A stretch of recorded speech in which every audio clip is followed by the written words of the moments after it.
Hello, everyone. My name is Brandon Leon. I am joined here with Keith Collins. We are here for your Sacramento real estate market update through the month of June 2022. Man, so much has gone down, Keith. I kind of feel like we missed a month and then the market just changed, shifted just a little bit. In one sentence, what's your hot take on what's happened over the past few months? Once somebody turn the lights out. Oh man, that's a tough one. So somebody turn the lights out, I'm gonna do it. But I got the flashlight. What does that mean, Keith? You know what? I just think there's a lot of fear right now. There's a lot of fear, and I think there's an opportunity for people to speak into that space and guide people. Right? Like do me a favor. Every time you hear recession over the next 6 months, think opportunity because it's there. And so I think that, man, the news is selling the news, and the only way to sell the news is through fear. And it's just not the case. So. Yeah. So thanks for sharing that. I mean, we're going to talk about a lot today, but just getting into it, buyers are gaining power again, and we're saying farewell to that real estate honeymoon. Like it's out of here, but that doesn't necessarily mean doom and gloom. We're going to talk about the market and what it's doing overall. We're going to talk about concessions and what that is and what to expect in the new market moving forward. We're going to talk about interest rates over 6% for the first time in forever. And we're going to talk about some creative buy-down strategies and some options for you guys to win, because that's what we want to do. So I'm looking at it from a real estate perspective. I'm a realtor here in the Sacramento area. Keith is a lender here in the Sacramento area. So we're going to look at it, and we're just going to have a simple conversation about these things. Try to shed some light on to help buyers and sellers. Depending on whatever situation you're in, we want to help you gain some insight on both sides. So let's kind of jump right into that. I mean, we are saying goodbye to the hottest real estate market of all time. Like, you look at it, and as Keith and I were talking just a little bit earlier, he says it was an anomaly. Like, it's one of those things you can't compare any other market to what happened these past few years. These numbers are just astounding. And, we're going to talk a little bit about going even before COVID and how all of that kind of played a role in where the market was before and where it's at now. So we're not as far off as people might believe. Yes, things have changed. That just means we need to do things differently, and we need to look for opportunities, like he said. And so, starting overall, yeah, we have way more listings in the Sacramento region than we've had a month or 2 months ago. We're still probably 1,000 homes less than we should have. So if we have about 3,000 homes active on MLS in the region, we normally around this time of the year would have 4,000. But we're still much, much higher than we were in previous years around this time. So we're having a few more listings hitting the market than normal, but it's just taking houses longer to sell. And with interest rates rising, buyers are kind of jumping in and out of the game. I mean, is that what you've been seeing, Keith? Yeah, 100%. I mean, I think buyers right now are a little bit more picky, which is cool. And then sellers, I think, still kind of want the highest price, but unfortunately that market has moved a little bit. But I think there's a difference, right? People will say that, hey, we're seeing a lot of price reductions, and I want you to do a little bit more digging into that. Like, are we seeing price reductions because the market says the home is $800,000 and it was an overzealous seller and a real estate agent that was taking the last listing that they've had, and they listed at $850 when they should have listed at $800? Now, a market 3 months ago, it might have sold for $850, $50,000 over what the market says it should be. But So I don't know, and you comment on that, but are we seeing a lot of price reductions under what the market says the home should be for? Are we seeing price reductions on homes that are listed just way above the price that they should be at? That's a great point. I think we're seeing both. I think we're seeing the sellers that were saying, I want to get top dollar and I'm going to negotiate down, or, hey, there'll be someone that's willing to pay that price, right? So we are seeing reductions for that, but we are also seeing reductions just because buyers' buying power has gone down to so much. It's gone down so much with interest rates rising that they are pickier. They are saying, I like the house, I don't love the house. So they're wanting to negotiate. They're wanting to wheel and deal. They're being more picky on the house that they choose to move to buy, to move their family into. And so because of that, I think that sellers now have to be a little more realistic. And we're going to get pretty deep into that. But I see what you're saying where, are there reductions? Bottom line, you can't look at just the reductions. You can't just look at the price reductions and say that's what's happening to the market, we're in trouble. There are a lot of other factors that come into play there, when you're looking at reductions as a whole.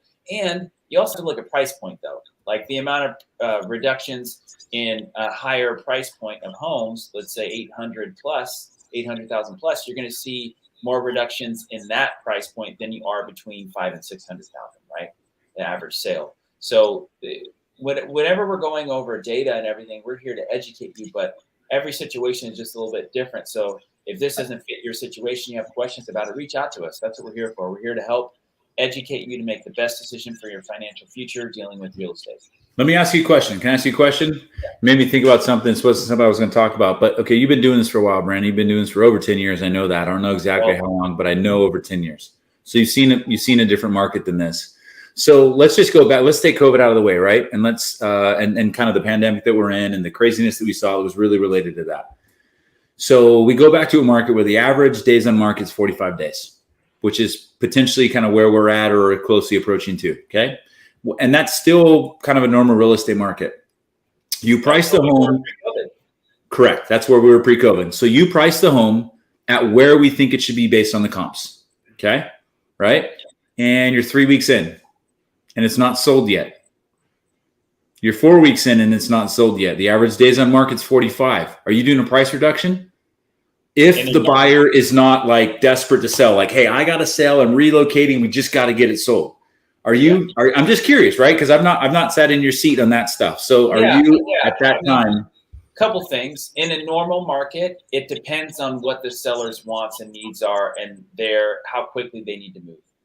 But in a normal market, if we're not usually talking big price reductions until about a week before the average days on market sale is. And like, it's hard because our team, one of the things that we do really well, and we work hard to do, is to sell in less than the average time. So we try to not even get there. So if we don't have offers in hand, if we're not negotiating, we're usually having that conversation about halfway through what the average days on market is. But to answer your question in short, no, we're not talking huge reductions. Now, there are little caveats to that if a house backs up to a main road, or if there are some things that will deter a normal buyer from buying that house, then yes, we may be talking reductions, because in real estate, once you get to that mark of average days on market and you pass it, it's almost like a mudslide. It's like downhill from there, where most buyers start worrying about what's wrong with the house. Yeah, most buyers are saying there's something wrong with the house. Why hasn't it sold? And so then they're wanting to discount it even further. So I don't ever want to get to that average days on market, even in a normal market, because if a house is in good condition, it's in a good location, and it's priced right, it should sell in under the average time. The average time is taking in all of the different factors. So I don't think you should be getting there in a normal market. However, I think you brought up a really good point. If you guys get nothing else out of this, just learning about the real estate market, maybe your house is listed right now, or maybe you're thinking about listing it. We have an average days on market that is increasing. It is becoming more normal. If you haven't reached the average days on market at the time it takes to sell your house, that's not time for panic. Now, if you have specific needs, you may need to adjust accordingly. But you have to look at your neighborhood, houses like yours, what they're selling for, how long they're taking, and be able to adjust from there. But as the market shifts, gone are the days of 10 offers on a house and people willing to pay. And the first weekend. Like that is gone. And everyone just I think sellers need to take a deep breath and just say, okay, now it's a different market. If I still need to sell, you're still going to get a fair price. There's just going to be a different process that you're going to go about it. And yeah, you might not make an extra $20,000, but you're still going to sell your house. There's still plenty of buyers out there ready and willing to buy houses. So, we have to look at all the factors. And one of the factors that we look at, Keith, is concessions. And I think that's kind of where we're headed. And that's something that I want to talk about today is, what are sellers? If you're a seller right now, or you're thinking about selling your house, it's like, well, what am I going to have to do differently? That all sounds fine. It's a new market, but what do I need to do to get my house prepared? There's a few things.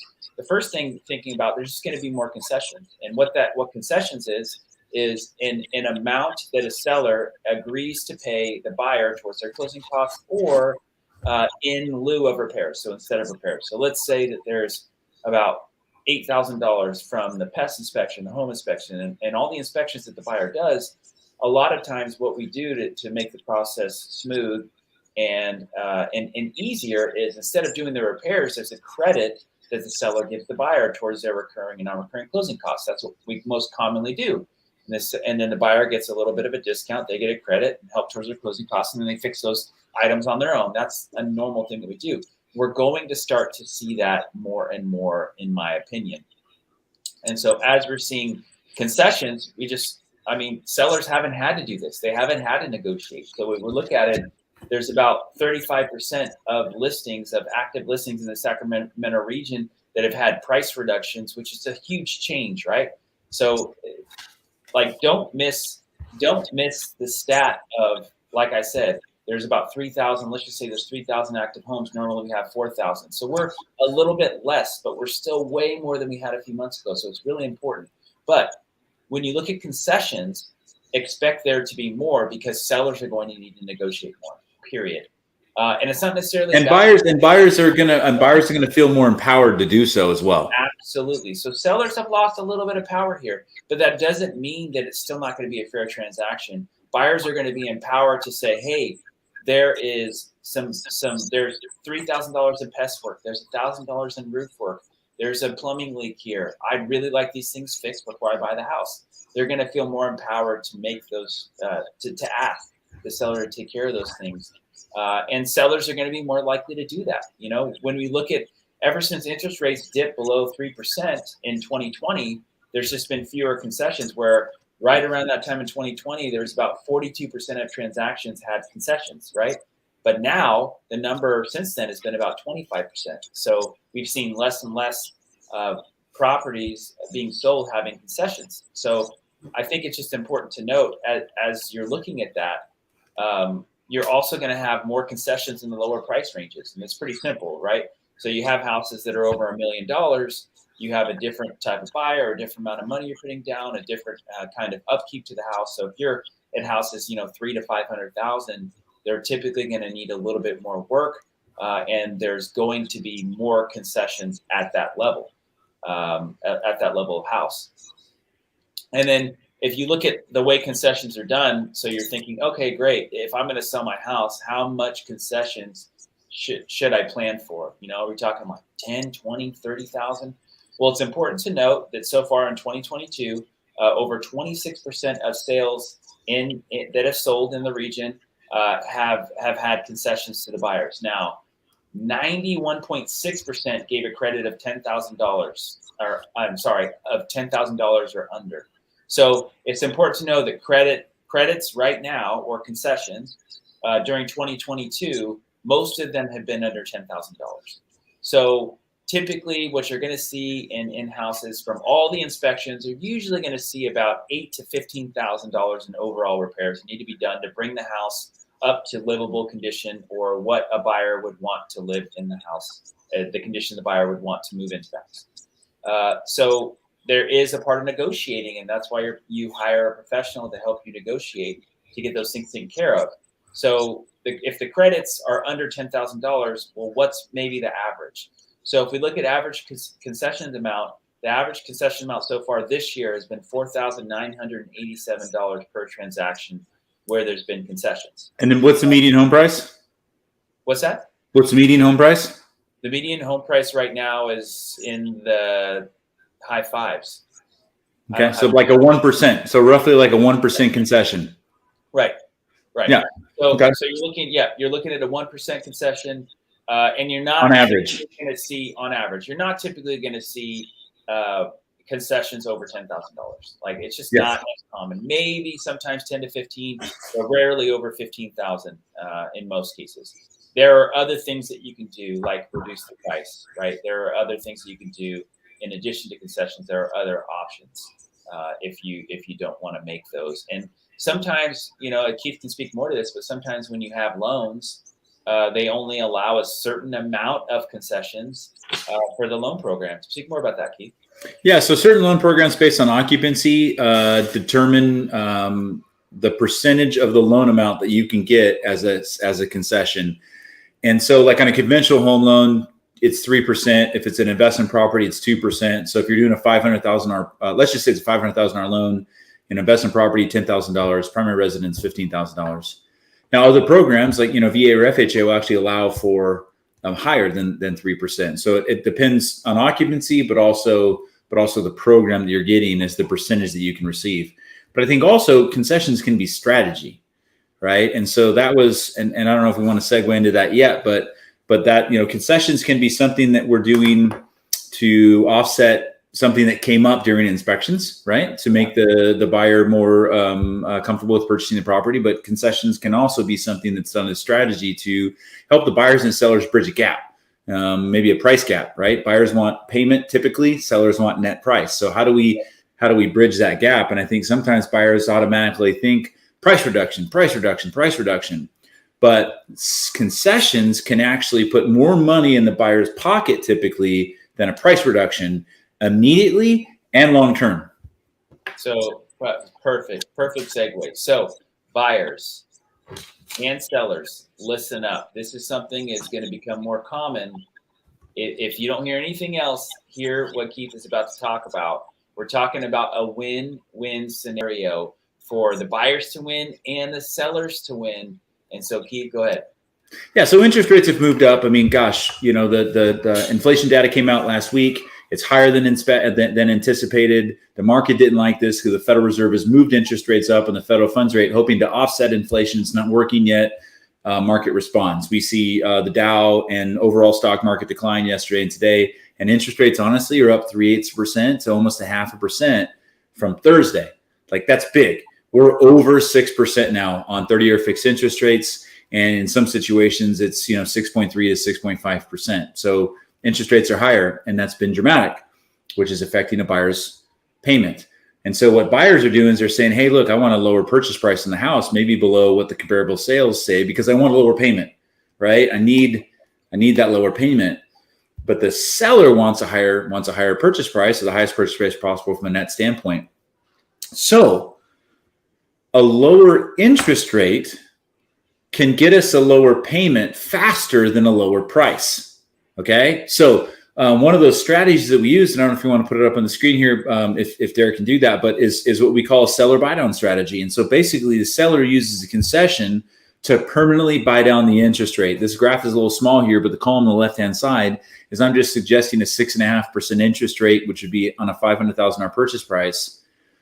And the middle column is actually the seller buying the interest rate down to 5.5%.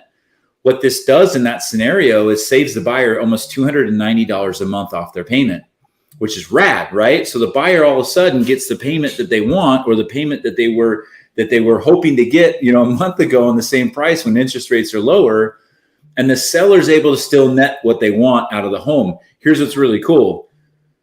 To equate this to payment, meaning what would the price need to be to get the buyer's payment at this? My phone, sorry. To get the buyer's payment at that same rate, is the seller in this $500,000 scenario would have to reduce the price $40,000. So a $10,000 concession from the seller equates the same payment as a $460,000 price or $40,000 price reduction. That's the beauty. Now the buyer is going to say, and if I'm getting too deep here, stop me, Brandon, or ask questions. But the buyer's going to say, well, I just want the lower price. Well, and I don't know if we're going to scroll down a little bit here. You actually will save more interest over time. Keep going, all the way to the bottom. You will save more. Keep going, more. You'll save more. One more slide. You'll save more interest over time with the lower interest rate. So in that scenario, taking lower interest rate saves you almost $30,000 in interest over a 15-year period of time versus taking the lower price. And in this scenario, where we're showing net worth, a buyer's net worth in a 10-year period of time, 15-year period of time is actually higher taking the lower interest rate than taking the lower price. So we can back off of this now and kind of come back. I'm getting a number here, but no, this is great. So just to recap, situational. There's a $500,000 house. Let's just say that this house is reaching its average days on market. Okay. Yep. And they're probably looking for a price reduction. And I had a buyer that said, hey, I really like this house, but the payment's a little high.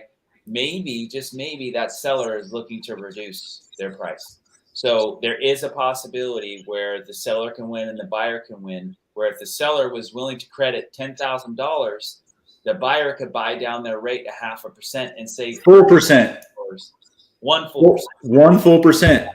So buying down the rate from getting a concession or closing costs help from the seller, they're able to buy down their rate 1 full percent and save $30,000 in interest over 15 years. Yep. And that's this scenario. People got to qualify it. Everybody's situation is going to be different, right? You got to put that disclosure out there for sure. Just under this example, that would work. And the seller preserves 30. What? That's super creative. The seller preserves $30,000 of their own money, and the buyer gets the payment that they want based on that lower interest rate. So that's where some of these things, concessions, can become strategy, not necessarily necessity based on property condition. You can go in and say, hey, property's perfect, but it still doesn't work for us. Well, there are other ways that we can maybe make this work for both parties to come together, and we're in a market, and I don't know what multiple offers are, or how many offers the average home is seeing. But if it's that one offer, but it's just slightly not right, maybe this strategy comes in and the buyer says, hey, look, I know it's listed for 500. I want to come in at 460. Maybe the seller says, hey, how about we do 500, but I give you a $10,000 credit to get you the payment that would be a 460 price. Like, that potentially is the win in the middle. And that's how we can make deals happen and put things together and keep things moving forward. Which I think is needed. But Keith, I get the question pretty often, just kind of segueing over to interest rates. So what you're saying is the rates went up 0.5% just in the past couple of days. How does that affect my payment? Because I have buyers out there right now looking and pre-approved and ready to go, and they have a payment in their mind of what they can afford and a purchase price of what they can afford. So let's do some numbers, or let's figure it out. So a 0.25% interest rate change affects the payment about how much? On what loan amount? I want to say $500,000 loan amount? Yeah, let's keep it simple, $500,000. Okay, $500,000 loan amount. I'm actually do exact math here. Let's just say it was 6% interest rate, 30-year term. The payment's basically $3,000. So if you had a $500,000 loan and a 6% rate, the payment's $3,000, just shy of that, pennies off. And let's say the rate goes to 6.5%. The payment's $3,160. So it goes up $160 a month with a 0.5% increase in payment. So 160. So then would it be safe to say 0.25% would be 80? I'm trying $80. Yeah, 0.25%. It's safe to say 0.25% would be $80, an $80 increase. But I think more so I think I know where you're going with this is, anybody that's being pre-approved or talked to a lender, like in the last 7 days, probably should circle back up with that lender and see, especially if you're searching at the top of your budget, because interest rates have moved up in that short a period of time, just based on the inflation data that came out. It was hot. It was the highest inflation rating we've seen in 40 years. Wow. And so buyers, if you're listening and you have been pre-approved and you're actively out looking for homes, reach out to your lender and make sure to see where the interest rates are now and what your payment will be now with the new rate hikes that have just happened. That way you're not writing offers, getting in a contract, and then being in an uncomfortable scenario where you can't meet the payment requirement, or it's more than you budgeted for or want to spend. I think, rates are relative to the environment. I've been doing this for 18 years. I've offered interest rates under 3.875 to customers 3 times in 18 years, right? 3.875. And, COVID was an anomaly, right? Interest rates were lower during that time. And the only time they went that low, and that was because of the response and everything that happened to COVID. So, I think interest rates are perspective. Obviously, we want the lowest interest rate that we possibly can get. But gosh, if you buy a home and it's a home that you want, the payment that you want, and you lock that rate in and rates go up, you're stoked because you win. And if you buy that home and rates go down, you can refinance. later, right? That's the beauty of mortgage and interest rates is if they go up and you're locked in, that's awesome. And if they go down, you can always fix the interest rate. There's costs associated with all that, right? And you have to be able to qualify and everything, but you can still take advantage of lower interest rates as they come in the future. Like I've had clients say, I'm just going to wait for rates to go down. Okay, I understand that. That's hope, right? It'll probably happen if we hit a recession, but you can always refinance there too. Yeah, absolutely. I have had so many stories of my clients, that we've been working on them buying a home for several years, and they end up buying and they miss a couple years, 2, 3, 4 years later. And they're like, man, if I would have bought when we were first talking about it, the amount of equity I would have right now, and the coulda, woulda, shoulda, right? The what if, but I will say that there are a lot of benefits to owning a home, and it really is your scenario, your situation, and the market's ever changing, and it's always going to come back around. Interest rates are eventually going to go down. You're making a mortgage payment no matter what. Yeah. It's whose mortgage payment are you making, right? If you're renting a property, you're making your landlord's mortgage payment. If you own a home, you're making your own, and you're paying down your principal. Yeah. Somebody's principal is getting reduced in that situation. I think walking out of this too, though, it's strategy wins, right? And I think, in this market that we're kind of moving into, I think the agents, that's a great question that you should, if you're a seller interviewing real estate agents, the question you should ask is, what strategies do you have to help me win in this market that we're moving into, right? If my home sits in the market for 45 days, what do we do to help me get the highest possible net that I can? And buyers, right? What strategies do you have in place right now to ensure that I get a home and we can negotiate in this market? Strategy wins in these types of markets. Yeah, that's all true. Beautiful. Well, hey, as we wrap up, thanks, Keith. That was all great information. As we wrap up, we have our listing of the week. Someone asked a question: should you be locking in your interest rates? Yes. Yeah. So, so tomorrow the Federal Reserve is going to meet and they're going to kind of relay their monetary policy. Prior to Thursday, everybody thought they were going to raise the federal funds rate on mortgage interest rates 50 basis points. They'll probably do it 75 basis points tomorrow to 100. It's a flip of a coin. If they do a 100 basis point increase in interest rates tomorrow, mortgage rates will get better. If they don't, they'll probably get worse. But here's the jam. If you're in contract on a home, the last thing you want to be worried about is your interest rate. You're concerned about inspections and appraisals and moving and packing boxes and utilities and enrolling your kids in school. Like the last thing that we want to try to be is Warren Buffett trying to figure out what the interest rate's going to do. And then my thing would be this. It's like, what would be worse? You're in contract on the home. And because we're in a market where interest rates have moved up so fast, you're in contract on a home, you're trying to float the market and be Warren Buffett, and rates go up. And now that payment's $160 more. What would be worse? Not locking and getting a higher interest rate, or locking and rates go down a little bit? I think most people gravitate towards locking that interest rate, getting that security, and then you can always refinance later if you need to. So in terms of locking, if you're in contract, I think you should lock. If you're in like a new home build and you're 6 months out, ask your lender if they have long-term locks. There are some very competitive 6, 9 month and 12-month locks where you can secure that interest rate during that build. Because think about it. Interest rates have gone up 2% in like 6 months.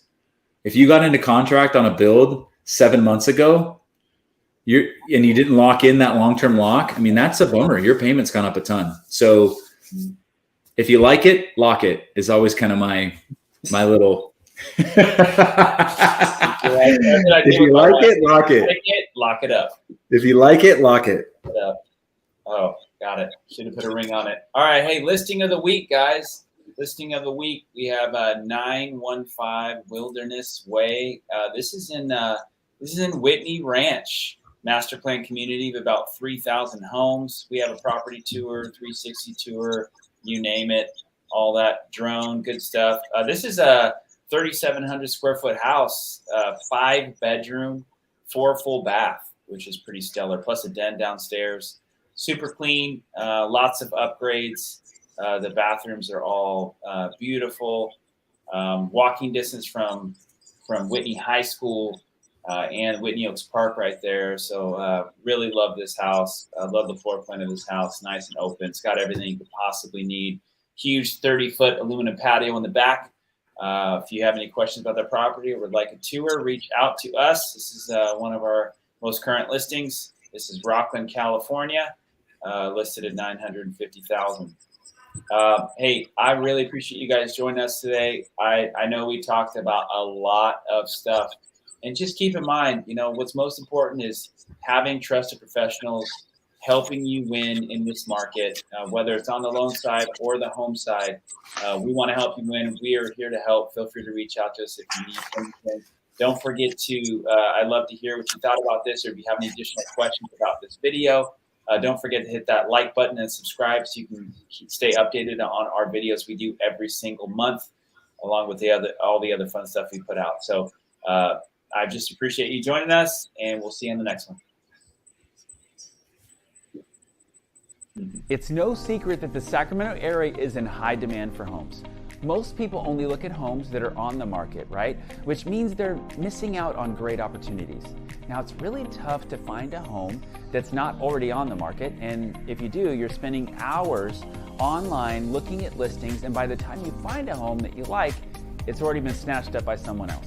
And if it's still available, there are probably 10 or more other families interested in buying it, which forces you to pay more than you want for a home.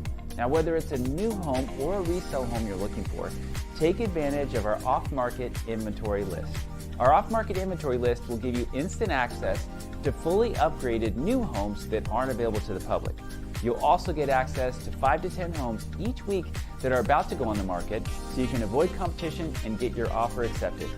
Click the link in bio so you can get instant access.